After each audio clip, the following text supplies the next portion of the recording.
From a pram that inspired a painting to a horse on a ceramic tile. Russian-French artist Marc Chagall had almost no artistic boundaries, working in almost every medium, from painting to prints, tapestries to tiles. And it's this range that's being celebrated at Moscow's Tretyakov gallery.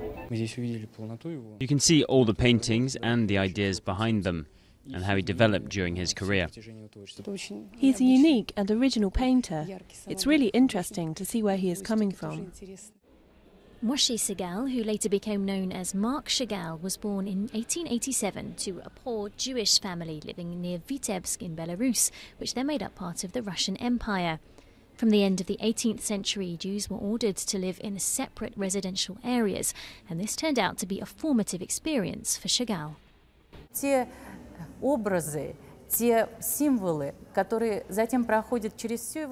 the pictures, all the symbols which make up his work, from his pieces in St. Petersburg with the famous stage sets to his time in France, all the inspiration leads back to Vitebsk and his youth.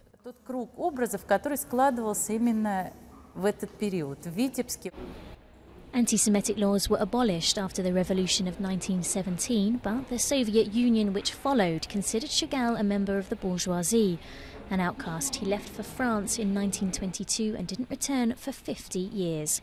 Even so, throughout his career, the Jewish influence and memories from his childhood shaped his work.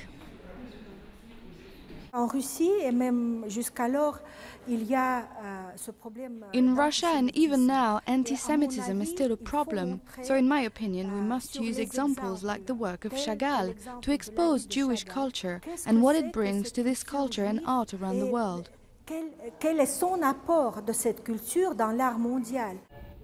Despite being one of the 20th century's most successful artists, it wasn't until 1987, 2 years after Chagall's death, that Russia held an exhibition dedicated to the artist. Finally, recognition from his homeland for a man who never forgot his roots.